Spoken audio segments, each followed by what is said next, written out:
We are live now. We're live now. You're live. Okay. Good morning, everybody. Welcome to the Saturday session on environment and farm at the Ecology platform. Today we have a very passionate waste management practitioner. His name is Mr. Paul Lokho. Mr. Paul Lokho is a former Chief Operating Officer. Good morning. Good morning. So Mr. Paul Lokho is a Chief Operating Officer former with the World Bank funded Northeast Rural Livelihood Project. He was with the Livelihood Project, but let me tell you that he's very, very passionate about waste management. And he has worked under the Ministry of Northeast Development in particular, and this is one of the reasons that why he's with us to talk about waste management in the Northeast. Mr. Lokho develops workable business models on waste management with assistance from municipal councils through a pay-for-services model, which pay and use services or pay-for-services models as it is known all over the world. Mr. Lokho also works on formation of waste-wise managers, people who can manage your waste in a wiser manner than what it is being managed today, among particularly focusing on the unemployed youth. So we welcome you, sir, on the Ecology platform. Ecology is a collaborative platform that is trying to connect various dots, people who are doing extraordinary or ordinary work, and solely with the objective of development of the Northeast, both social, environmental, and economic. It runs various sessions, including health, education, environment, animal rights. So very welcome to you. What we'd like to do is that you take us through your journey, your passion for the waste management. You told me in the morning that while walking through the Dimapur, you realized that this city will become unlivable in next few years. And that's what triggered the change within you. So please take us through the journey and tell us what you have done so far, what we can do in the future. And we'll come back with the audience's interactive session. Thank you so much. And the platform is yours. Thank you, Dr. Sanjay, and good morning to everybody. And thank you for the introduction, Dr. Sanjay. Welcome, sir.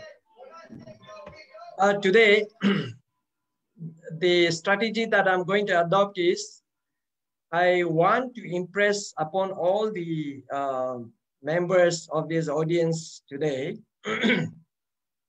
on the problems. That is one aspect. The quantum of the problem we are faced with, the world, and particularly in India. No? That is one aspect which I want to stress. And the other is all of us can become agents of change with regard to waste management. And the other aspect is there are possibilities of converting waste into wealth. And that is something which I want to discuss and also to impress upon all, that waste is not waste at all if we know how to manage it. And waste can become a huge resource in settings like in India. And another aspect which I want to throw light on the audience is Northeast India can become an example for the rest of the country and also the rest of the world in terms of waste management. Wow. So all these aspects I would like to highlight to impress upon you. I don't have anything technical right now. I also don't have a presentation, but I want to discuss and also invite all of you participants also to come back with questions and also viewpoints. I think you all know the waste management has become a very, very big problem in India. No? And one newspaper was saying India has become the richest country in the world in terms of waste generation or waste production. You know, there is a small newspaper article just now. I cannot quote the date and the, but I think it was Hindu, that in 30 major cities and metros of India, the waste production is about 180,000 metric tons, not kg, metric tons per day. And if you consider the all India, then it may cross maybe 200 metric tons per day. And if you imagine, if you multiply and imagine the volume within a month or within a year, you can imagine that if we wanted to build another Himalaya with waste, we can do it. And you also know, okay, I see that my colleagues, former colleagues in the ADB project and also the World Bank projects are also there. So good morning to all of you. And my sharing can also be substantiated by some of the colleagues, my colleagues who walked through me, especially in the ADB projects. Okay, you also know that each person, including the newborn baby, is producing about 750 grams per day, 50 grams of waste per day. And you can imagine if you multiply that into the number of people in India, then you will come to the total of the waste production per day. And you multiply by weeks or months and the year, and you can see the gigantic waste production in the country. All this, where it is going as of now, it is going to the landfills, trenching grounds, and accumulation of waste for decades altogether is the menace, is the danger that we are going to face.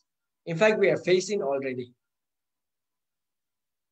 While in Shillong, the waste, the present landfill is started in 1932, and by the time in the late 80s, it was producing enormous amount of methane gas and the greenhouse gases, and then it definitely was polluting the air, and also it was causing the rapid climate change.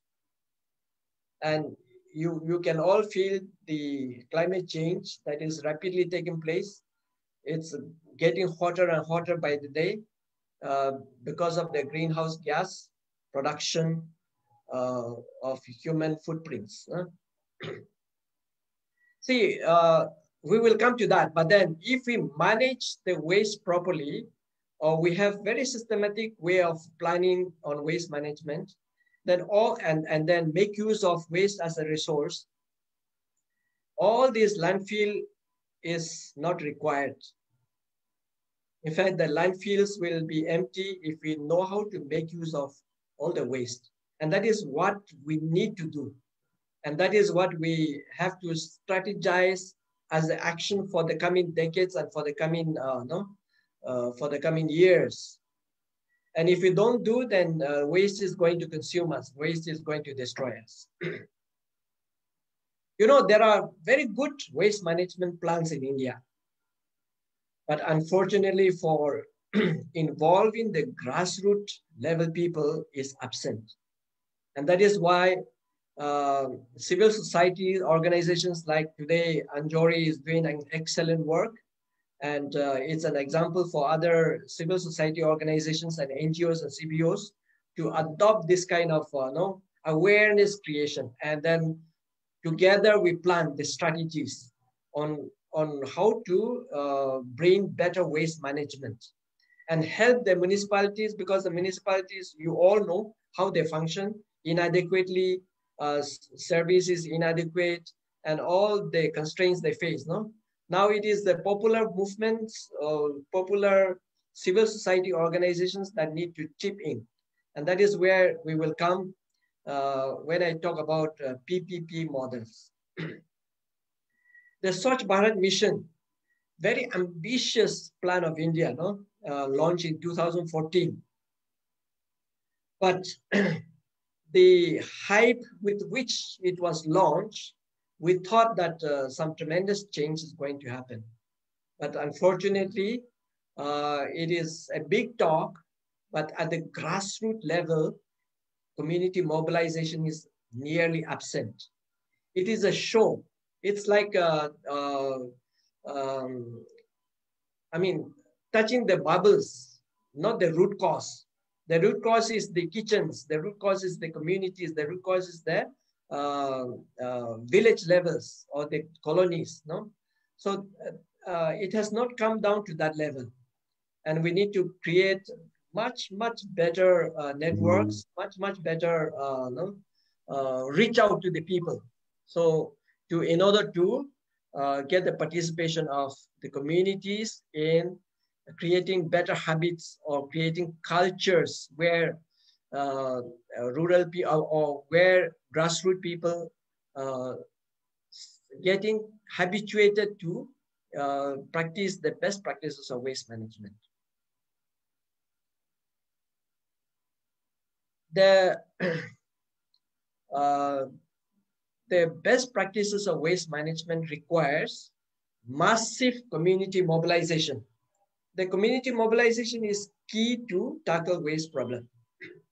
I'll come to our own experiences right away, but then I'm stressing the fact that mass community mobilization is key to tackle waste problem. Nowhere in the world, nowhere in India, from Kashmir to Kanyakumari, any waste management project, I mean, nowhere it has succeeded where community participation is absent.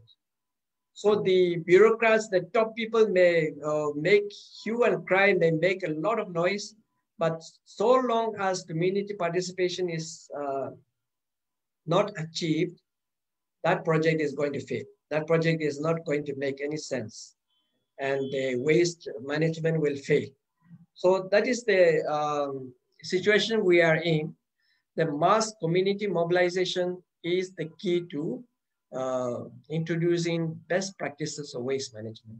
And that is what the ADB project in which I worked brought about a tremendous result. And that is what I wanted to share. How important it is to mobilize the entire community, the entire citizenry of a town or of a village to bring about better waste management systems. You know, in this ADB project in Shillong, what we have done is we mobilize the local leaders first. And in the Shillong situation, it is like you win over the leaders or you win over the village headmen, and everything becomes smooth and easy. Of course, our experience was like, firstly, the headmen were not even willing to meet us. They were not willing to welcome us to discuss about a project like that. But then we managed to, persist and then make a breakthrough, and the headman is won over, and that is the starting point for bringing the entire community, the entire village community or the colony community to start participating. Because once the headman says, we are going to do like this, everybody has to cooperate. And that's it. No, everybody has to cooperate. Otherwise, they can even be excommunicated from the locality. So the headman holds the key, and we managed to get all the 100 headmen of Shillong city. And after that, the project was so smooth. We wanted to conduct an awareness program. No. an awareness seminar. The headman just sent a word and everybody comes. In fact, we were privileged to have even 99 or 98% attendance from so many localities there, because the headman says, you must come. One person from each family must attend this workshop or this awareness training. And everybody is there on time. And we were able to create that kind of mass movement or mass mobilization took place. And after that, the community participation in the best practices of waste management. What are the best practices of waste management? It is segregation of waste at source, putting different waste into different buckets or different containers, and then making use of, for example, kitchen waste into compost, creating manure for the flower gardens, flower pots, and vegetable gardens, and so on. People who doesn't have a garden, they dry their waste compost, and then they sell it for 20 rupees per kg. So this became a movement, and that was actually a turning point. Although Shillong fared very badly recently, that was because the reporting systems were not at all, the paperwork were not at all in place. But at the ground level, people are so conscious, people have imbibed or starting to cultivate the, it becomes a culture in the family that every item has to go into different bins. So actually the segregation is key to waste management at the locality level. And this becomes the governance, waste governance issue. So the Shillong model was like, the municipal trucks come in twos, one for biodegradable and another for non-biodegradable. And the biodegradable waste is collected and taken straight to the waste composting plant. And there are waste pickers who are formed into self-help groups. And after they form these self-help groups, they manage the show at the waste processing. So all those waste pickers at the landfill earlier, they nearly stopped that waste picking and they started composting the biodegradable waste that was collected from the municipal smaller trucks and then brought directly to the composting plant. So, and this is going on. And those self-help group members are in fact now uplifted from their poverty, what do we call that? Poverty line. They crossed the poverty line and then they are happily doing, in fact, they are value adding almost every month. They are coming with new ideas, value adding to the already successful venture of composting and then selling. And compost, all those composts are selling them is not a problem. Why? Because the horticulture department, the agriculture department, they buy it in bulk. So how they market the compost, that is the way these waste pickers, once they are organized into self-help groups, they make progress like that. And in the localities, after we created the awareness, we used to conduct at street corners, in community halls, in football grounds. People gather together and then we give a PowerPoint presentation. We teach the people on the best practices of waste management. And the people go back to their houses, they start practicing by segregating waste into biodegradable, non-biodegradable. All these aspects were taken care of at the locality level. Now, in order to improve governance at the locality level, at the village level, at the colony level, we also encouraged formation of task force. So there is a task team, and then there is a task force to enforce discipline, to enforce the practice of segregation or the practice, I mean, the best practices of waste management. And so the task force is like a monitoring body. They also punish defaulters, and they also recommend for reward of very dedicated practitioners. So all this, the community takes over. So the waste management, the governance, the discipline, all this is actually a very beautiful outcome that has come up. And then these are actually firstly created in model colonies or model localities. So after these model colonies have come up very well, then it is taken to replicate. So other colonies also, they form their own task force, they form their own task teams. Task teams are basically like who will carry this push cart to their truck, or who will carry this load on their basket on their head and then carry it to the collection points of the trucks. So all these, the task teams are there, and the task force is there to monitor and to regulate. So this is actually the community level systems that is workable. And this is workable anywhere in the country. No? It's not like foreign countries. I was there in Sweden, and they have a system of three buckets, I mean, three containers lined up in front of the houses of, say, for example, a unit of 5 or 4 or 5 families. They have this set of buckets, and then they they come out and put it, and then the collectors, they take it and then take it for processing.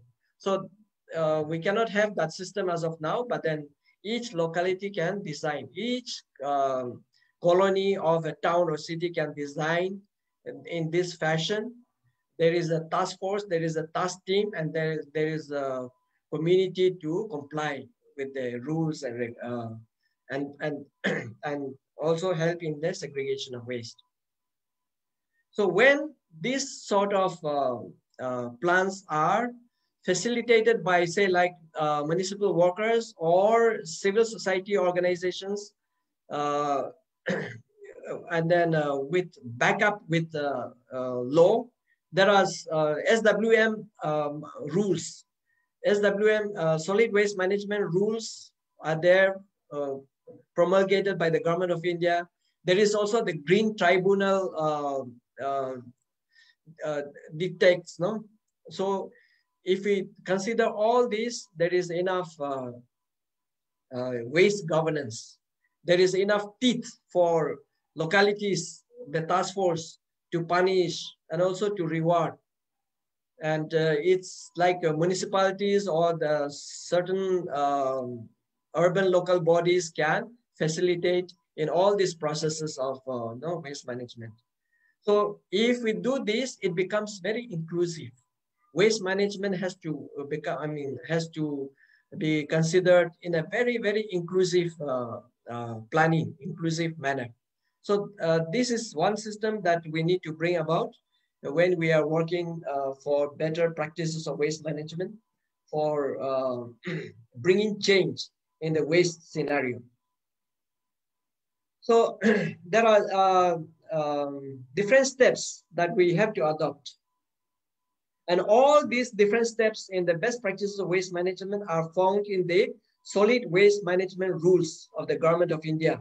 There is also 2012 rules, and the latest 2016 rules that if we go through them, all the rules of essential practices, reward system, and then the punishment systems are also there.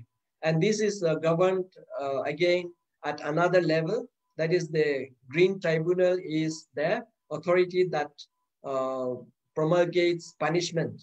In fact, while in Shillong, we came across the punishment of shops of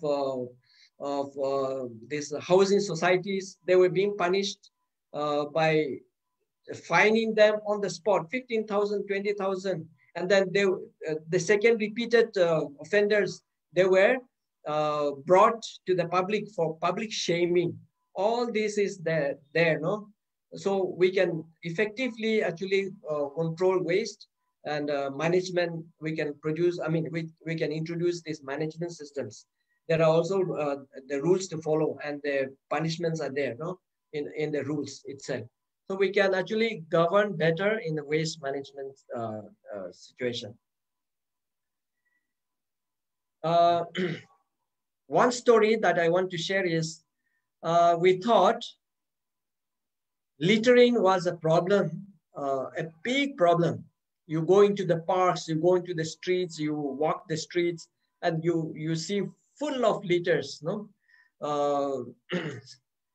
Juice containers, then chips packets, all these, no, and are there littered along the road. So we said, how can we address this? And first target was, let us make use of the school children. And we actually went to the school, what you call the school government secretary, the directorate of the school education. And then we met these responsible people and said, we wanted to start a zero littering campaign by making use of the school children. No? And this can be, if the schools, if you agree, this can become the extracurricular activity of the school, or the SUPW of the school. No? So the children can be organized into becoming campaigners, like champions of solid waste management. And the school authority just said, okay, let us go ahead in the city of Shillong. And so we went with these letters to all the schools, and we said we will organize the children from class 5 to class 9. And they were formed into solid waste management clubs in each school. So just like the green clubs in the schools. No? So we create awareness first. We spell out what is the expectation of school children. And once the school management said yes, then we go with PowerPoint presentation and then assemble the students, and then you're going to become ambassadors of change in the city, zero littering campaigners. So we also created this what you call badges, and then we created signature campaign forms, and then we also created one pledge postcard. I have it here, one copy. This is a pocket-sized pledge postcard. This is distributed to whoever is signing on the signature campaign form. And the title is Pledge for a Zero Littering Lifestyle. And the pledge goes like this, no? I, so-and-so, solemnly pledge that henceforth I shall not throw any waste material on the road or in the drain or from the windows of vehicles. I shall prevent people from littering waste and educate them not to litter if I see them littering. I shall consciously try to minimize waste generation and practice careful segregation, storage, and disposal of waste.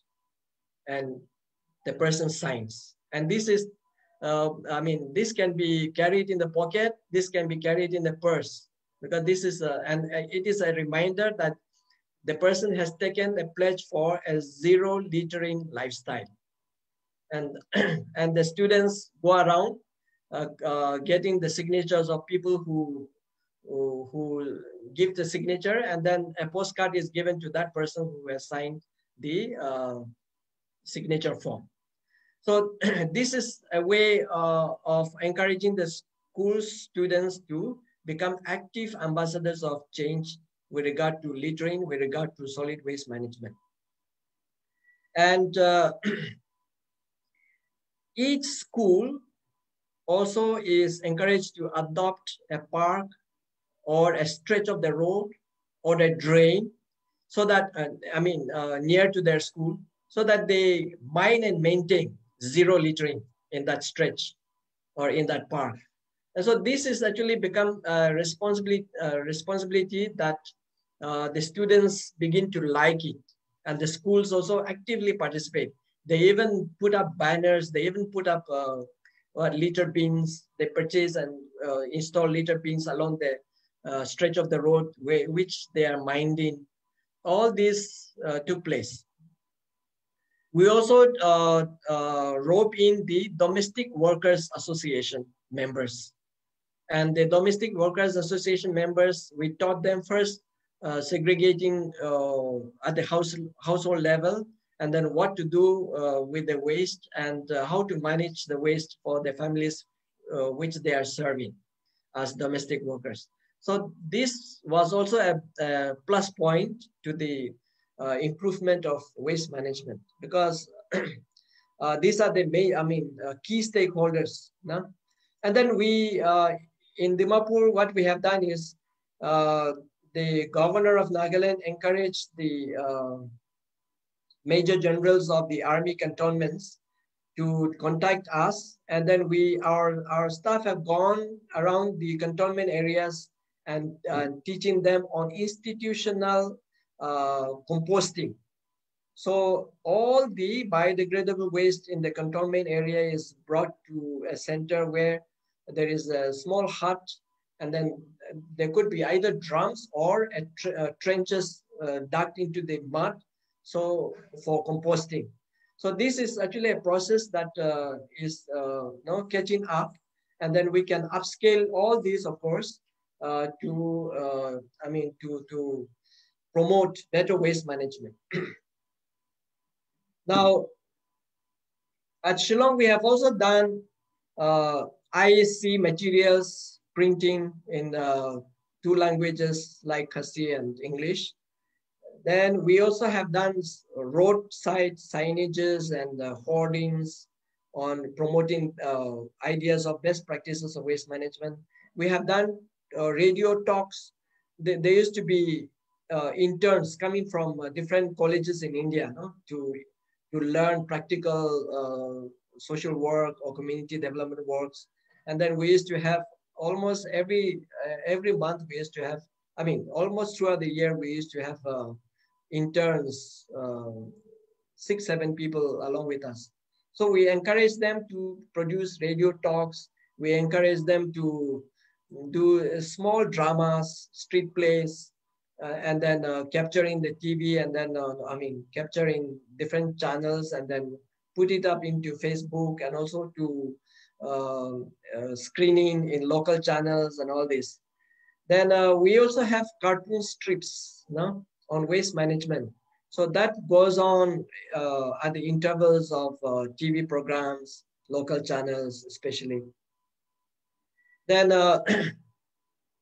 secondly, we wanted to let these taxi drivers participate in the best practices of waste management. So we went to the traffic police, and then the traffic police were very happy to partner with us, in waste management practices. Oh, my battery is going down. Anyway, so the taxi drivers are given a sticker to be pasted on the backside window of their taxis, and they go around servicing the city and educating the people, whoever reads that sticker, no, something like, the road is not your dustbin, no, don't litter waste. So all that kind of signages were carried. We also have newspaper insertions, and then Facebook channels and WhatsApp campaign. All these campaigns took place. Okay, coming to the waste as a valuable resource. No? The Shillong experience is like 90% of everything that we throw away has got economic value. But this can be achieved only through segregation at source. Dr. Sanjay, can you come online? Yes. I think the power line is not there today, no? So let me fix the what do you call, to the inverter. The power. Yeah, power. Please. Okay. I will go offline for 1 minute. So yeah, the audience will If continue. you Stay, can you can gather, re-log in. okay. If you can gather questions or interact with the participants, no? Yes. Just give me 1 minute. Right. So I would request the participants to put their question in the chat box. So you can write your questions on the chat box. So once Mr. Paul Lokho comes back, we will have the question answer session. Or maybe you can just keep your questions ready. We will unmute you and then you can directly ask the question. Both those options are open for you. Sanjay, I have a question for you. So For all me, these yes, things that please. he had mentioned, that he had Yeah, done for Shillong, what all have yeah. you been using for Tittabor or any Uh, of your we, places? we we used the posters that he talked about on segregation. So it was given to every household. And the second thing was that we posted this anti-litter bin pamphlets, and then we got in touch with all the schools for the plastic bank concept. So some of the students also went on in groups to teach about to teach about segregation and non-littering. We did not do the place thing. It was planned, but the municipality did not have money to print around 40,000 place cards. These are called place cards. So basically, every citizen takes one and makes a place and keeps it in the pocket or in his shop or his house, and that kind of reminds him. So yes, some of those things were done, and some of those were not done because of lack of finances. So in other places, they have it's a very trendy or cool thing to put sticker in your car, bumper sticker, like I believe in composting, I believe in recycle or stuff like that. Yeah. Do you think that could be also helpful, that if you slowly make a, like all the liberal or activists, whoever has vehicle or scooter and stuff like that, where they can put stickers saying that, I do not know whether it's trend here in Assam. I mean, I haven't seen much. It has not been done in Assam for sure. We spoke with the DTO to put these posters in every auto. For the local travel, people use these shared autos, Yes. but it didn't come through. But it does have an impact if the DTO accepts, the district transport officer accepts, that makes it compulsory that every auto has to keep a bin or a bag, not necessarily a plastic bag, but also any kind of bag to throw the waste. It gradually helps. And the other thing that Mr. Paul said is very, very effective, which I've done in Bhutan, not just keeping a bag in the taxi, every public transport, but also these posters that the road is not your litter bin. Do not throw waste. It is very effective. In fact, many of the drivers do report it to the police or the traffic police, and the person gets penalized. That is a very effective way of doing it, because in general in India and Assam also, a lot of people throw waste from while they travel. Chips packet, bottles. It's a regular affair every day. And these are effective ways to curb it. Okay, I'm back. Very happy to. Yeah, sorry. Yeah, go ahead. There, yeah, there is no current for the last 6 hours. No? Should I continue? Please go ahead. Yeah, okay. So I was talking about 90% of, okay, firstly, the waste characterization of any city in the Northeast. It's like 40 to 45% are biodegradable waste, no? And then another 50% are non-biodegradable waste, and the remaining small percentage is like hazardous waste. So, I mean, in one go, 40% of the waste can be composted. In Shillong, the idea of converting biodegradable waste into energy, say like electricity or biogas and all that, is not feasible.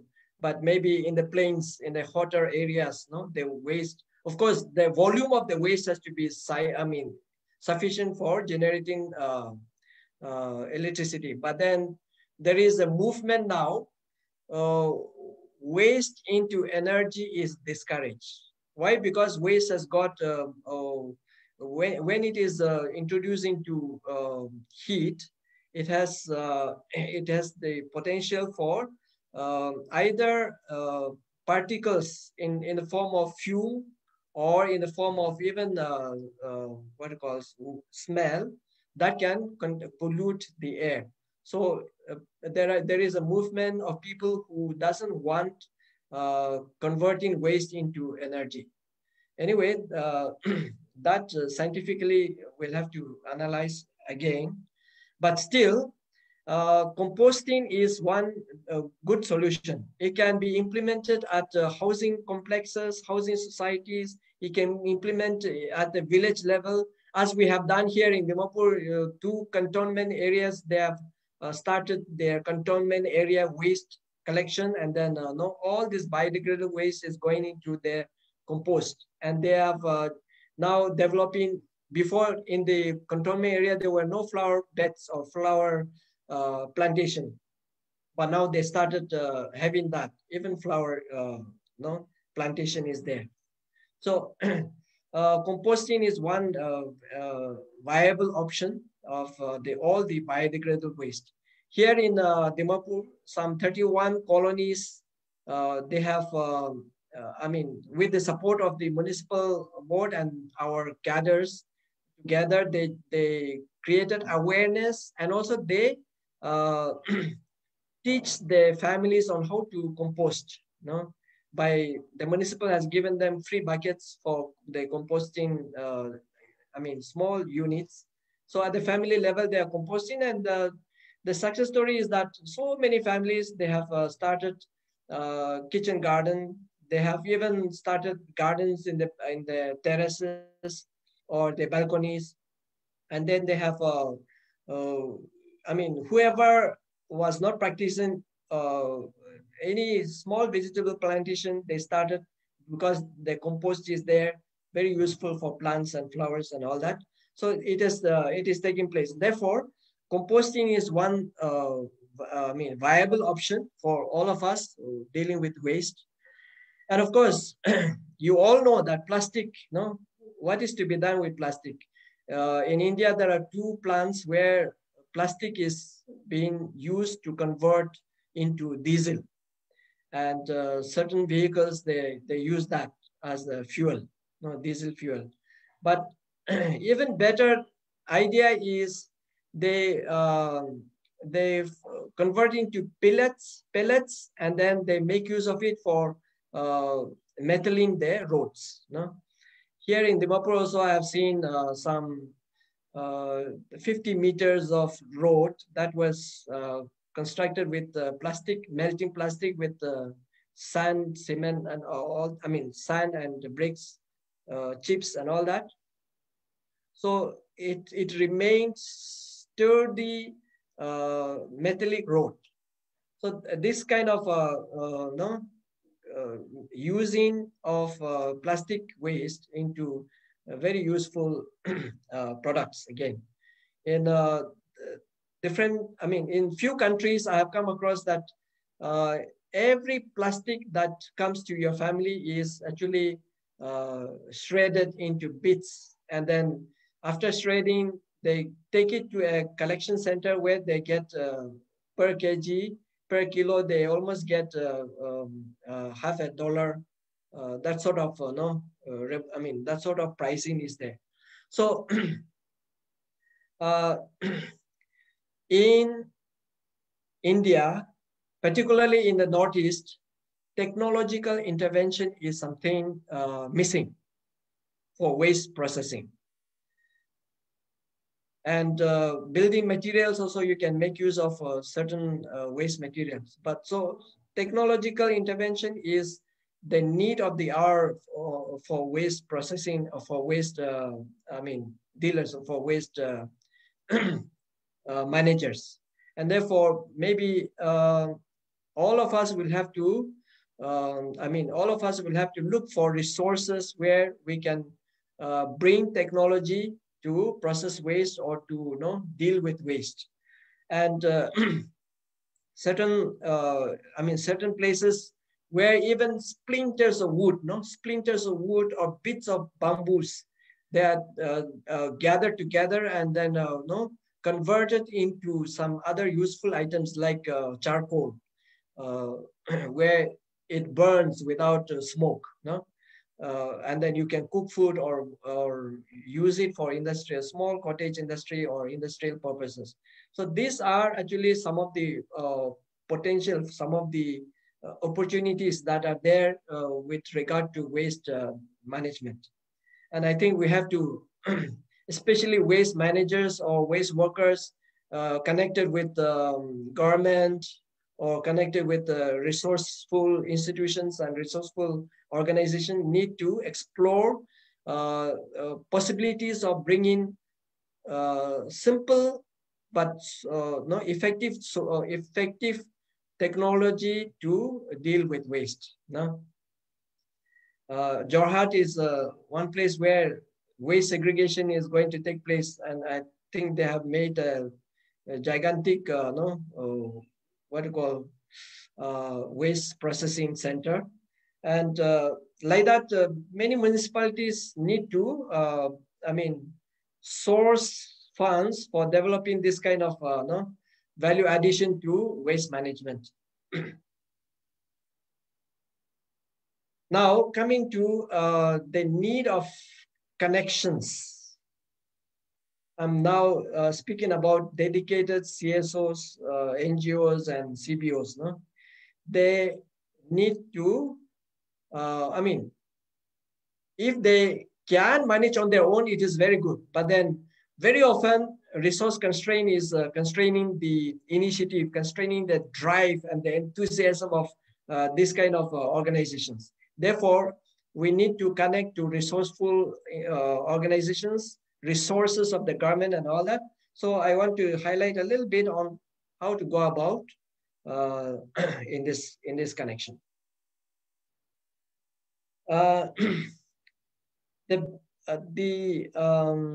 Sadly, the funds under Swachh Bharat mission is controlled at the government level, and it doesn't percolate to the actual waste workers. I'm talking even to these municipal councils or municipal corporations.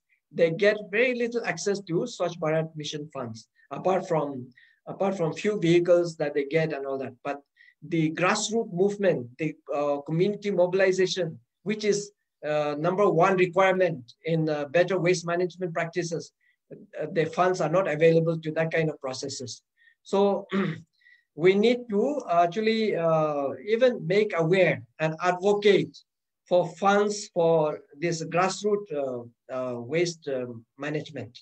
And that is including community mobilization, then IAC material creation, then campaign materials creation through radio, through TV, through comic strips, and all this. These are effective means of promoting waste management among the people.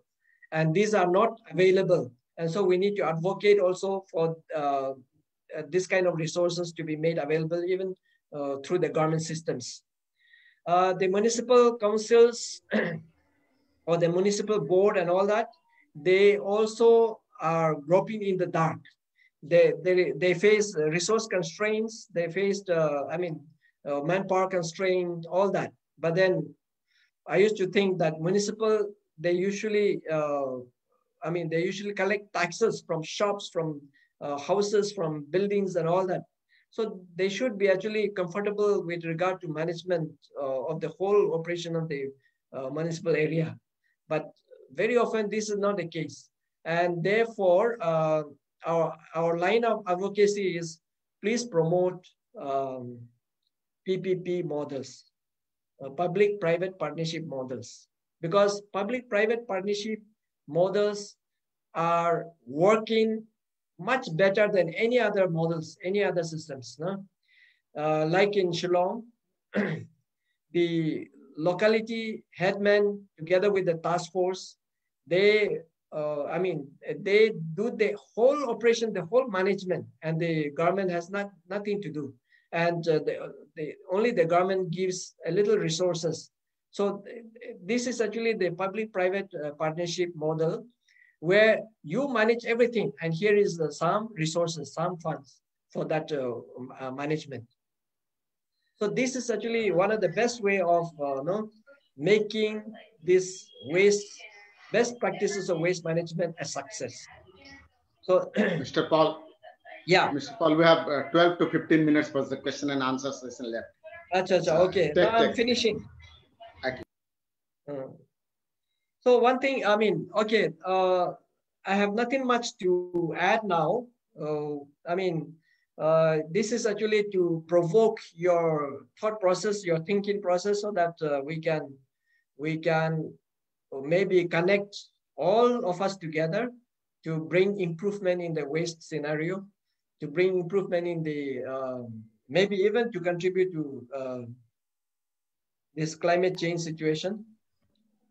So I want to leave 5 points for all of us to give a serious thought about. No? And the points are like this. Number 1, India has become, as I quoted in the beginning, India has become the richest country in the world in terms of waste production. Now, how do we contribute our own selves, our own organizations? How do we take up responsibilities to, to contribute to these remedial measures?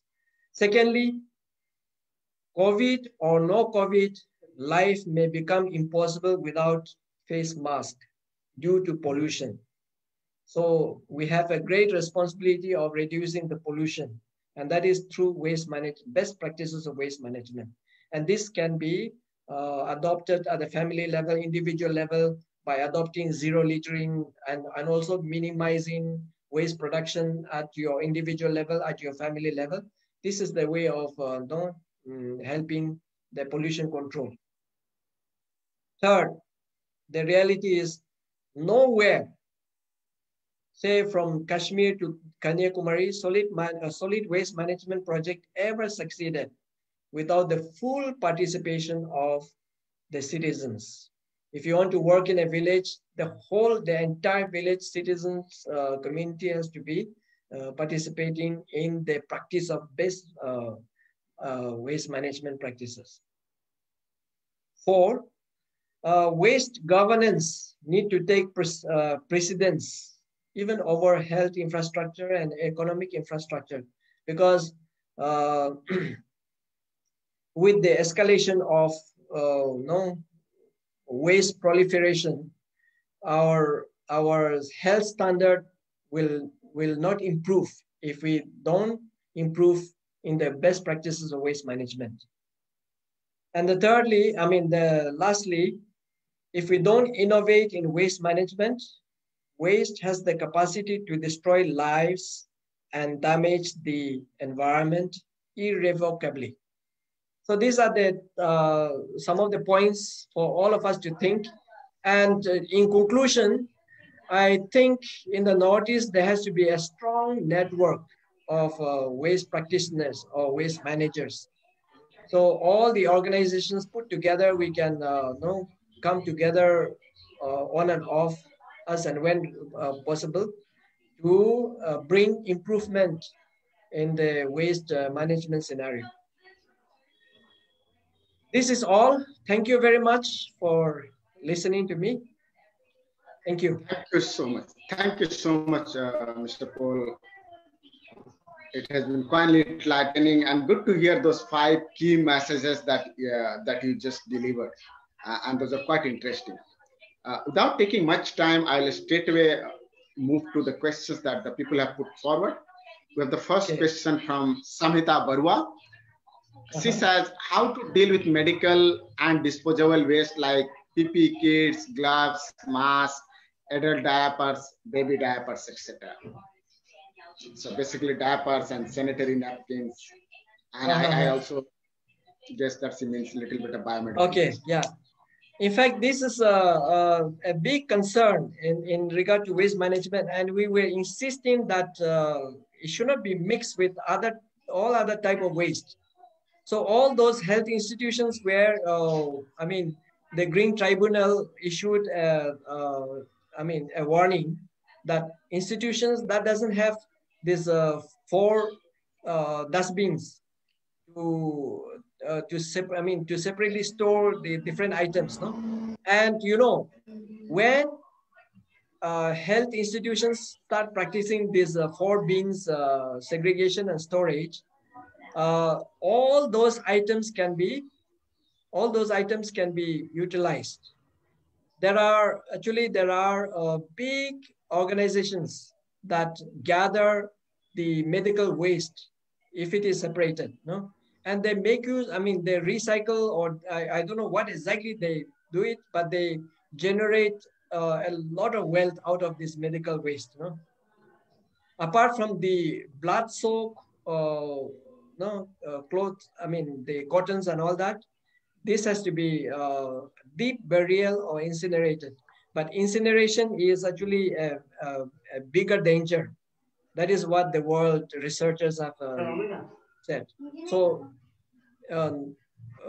incineration-free campaign is going on, and so we are not encouraging incineration, but then deep burial of these blood-soaked cotton, all this is there. But all the other items, like even the knives, blades, and all that, those are recyclable, and there are agencies. In fact, even Calcutta and Delhi, there are agencies that are willing to collect it and make use of it for making into other useful products. No? I think we'll have to explore. Maybe Guwahati also need to have to set up an organization to gather this medical waste and all that. No? There is one in Guwahati, but it doesn't cover all the city. She has another question, probably which I can also answer. Can we transform wastelands in urban spaces into regenerative forest spaces for better urban ecology and minimize climate variations? Yes, in fact, if we utilize 90% of the waste as resource, then of course that is the time where we need not think of landfill. No? But as of now, what Calcutta has done by covering a thick layer of mud, and on top of it they planted vegetations, and it controlled the pollution, and also it regenerated into a beautiful forest landscape, and that is the way we can deal with our landfills once we have systematically planned at the landfill sites. No. Good. I have few questions until we get more questions from the participants.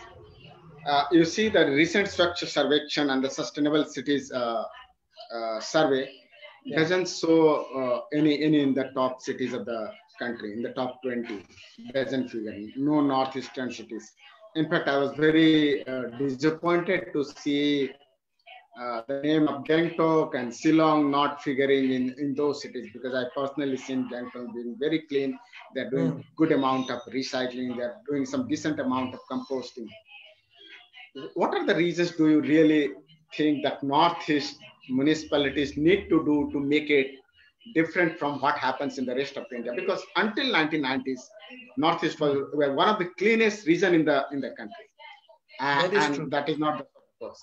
So what do you think could be the steps that we can take to make it what we were, or how we can become better in recent futures? I was speaking about municipal bodies, board and councils. They are, like they are functioning in isolation. They are functioning as if their duty is to collect only waste, no?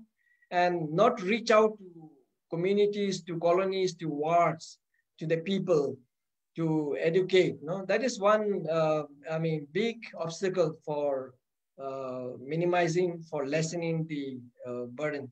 So like in Dimapur, it was only 1 year back or so, maybe 2 years back, the waste that is going to the trenching ground is less by 30% because many families say about 31 colonies, they have started composting kitchen waste. So they managed to reduce the waste that is going to the trenching ground or the landfill by 30%. So that is actually a big achievement. And that is because that was possible just because the municipal council, they just went out of themselves and taught the people and encouraged the people and then educated the people. No? So that can happen if the municipals are outgoing and not just stick to their role of deploying vehicles and deploying few workers to collect the waste, from different locations. That alone is not a solution at all. So they have to go out of the people to the people and then educate them and then bring in systems and even giving them different things like even buckets, just a simple bucket, encouraging them to compost and not to throw waste so that they can control, say now effectively 30% is controlled from going to the landfill. So this kind of reach out is required. As you know, traditionally municipalities don't have the capacity to engage with communities, how to interact with them, how to organize meetings, how to organize training sessions. So far, they have behaved like the masters, that they just need to pass an order and they think people will follow. So the community engagement has been missing. What are some of the steps that you described in your talk? Can there be a generic format to the same that can be applied across the Northeast? It is possible, but then it has to come from a higher level of authority. For example, the Green Tribunal, if they prescribe certain steps to be taken by the region governments or the municipalities and all that, so then it can bring about a change.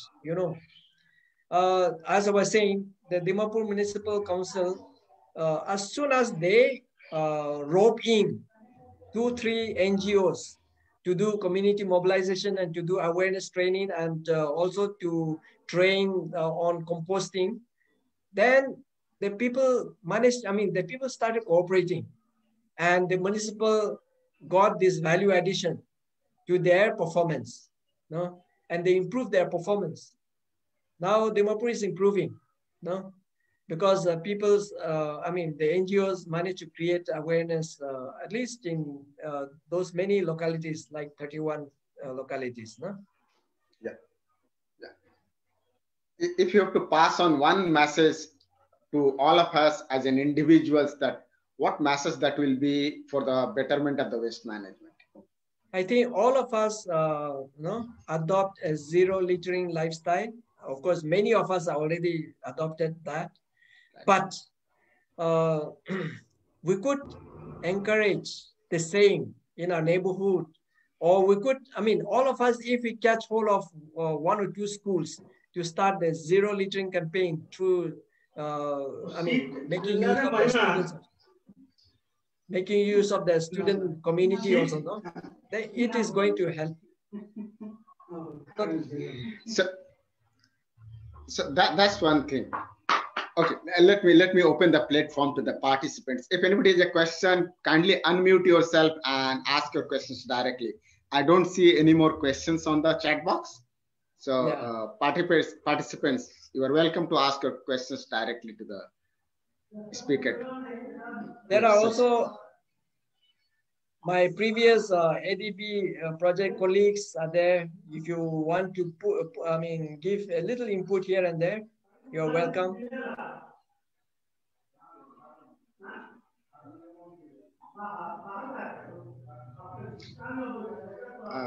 until somebody comes up online. Hello. Yes, hello. Okay. So until somebody comes online, Yeah. what are the funds available for the waste management improvement in Northeast in general? Can you give us some directions or schemes which are specifically for the Northeast that can Okay. be utilized by the NGOs or CSOs or CBOs? Because getting funds from municipalities is a Herculean task. Even if it I is know, there, I know. they will not give you. Thankfully, there are quite many corporations. I personally have contacted this Numaligal oil refinery, no? And then they said they want to do very concrete waste management work, but they would like to concentrate in their operational areas first, no, and not to give funds, CSR funds to faraway places. So in fact, people of Assam or organizations in Assam can contact this Numaligarh oil refinery. So also there are Indian oil corporations are there. There especially in Guwahati, there are so many, like even SBI Foundation Mumbai funded an NGO here in Dimapur. So, and then in Shillong, this Power Grid was inviting proposals for better waste management projects. No, so that is there. Then also this NIPCO. NIPCO is there in almost no branches are there in most of the states in Northeast. So NIPCO has also a CSR fund for even. I mean, they would prefer doing water sanitation, and then of course it includes the waste management. No? So these corporations are there. Even small corporations like Reliance Industries or Reliance Geo. No, you can contact them, and they have small CSR funds. For example, waste management need not be huge amount. So in fact, they are the most feasible or the most reliable fund sources for CBOs, even for communities. Because, for example, Numaligarh oil refinery, they said they themselves will come and start off the process, which means they don't need even to give you grants like and they bring funds to implement in your own places, no? So that also possibilities are there. Then in the rural areas, the deputy commissioner has got this uh, Swachh Bharat funds administered, no? So in rural areas, deputy commissioners can be contacted for accessing at least some Swachh Bharat funds. For example, banners, signages, or IAC materials. Everybody, many corporations will be willing to partner with, no, to develop those kind of materials. It's also for their own advertisement. So there are so many fun possibilities, and everybody is now concerned with the water sanitation and then cleanliness, environment. So then the growing opportunities are there. No, we need to explore. We need to keep our eyes and ears open, and then maybe even search internet quite often to find out the opportunities. No? Right. Anybody else?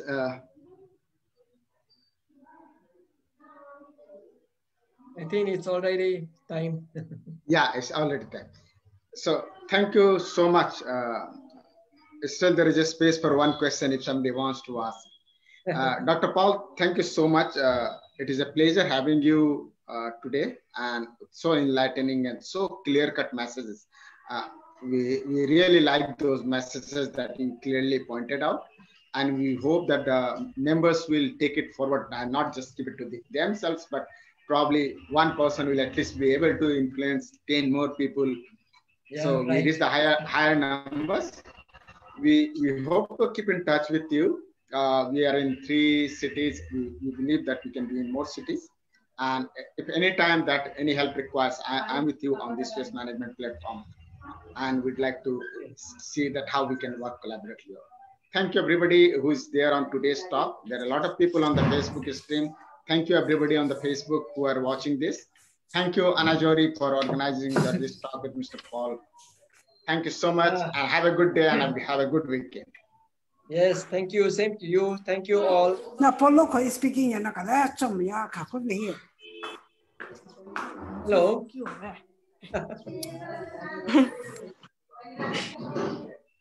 Maria wanted to say something. Oh, okay. Come online.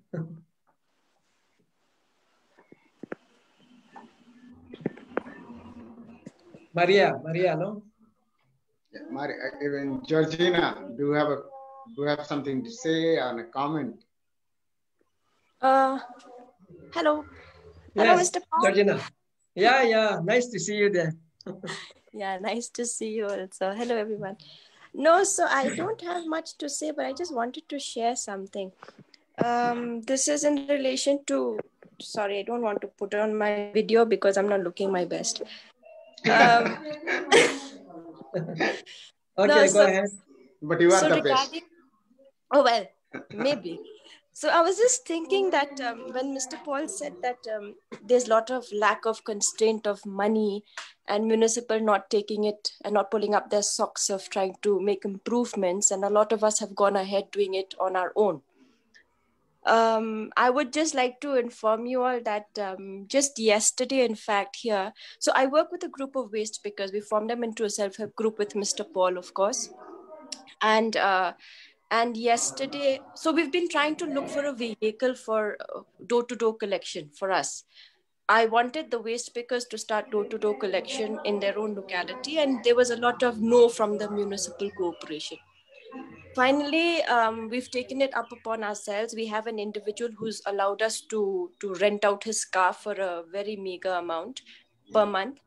And like Mr. Paul said, without the community participation, it is not going to go ahead. And without the heads of the community, it will not prosper.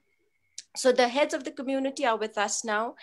And I think from sometime next week, we are going to start awareness programs and door-to-door collection. And this is going to be done solely by waste pickers of Shillong City, with a little bit of push from a few of us.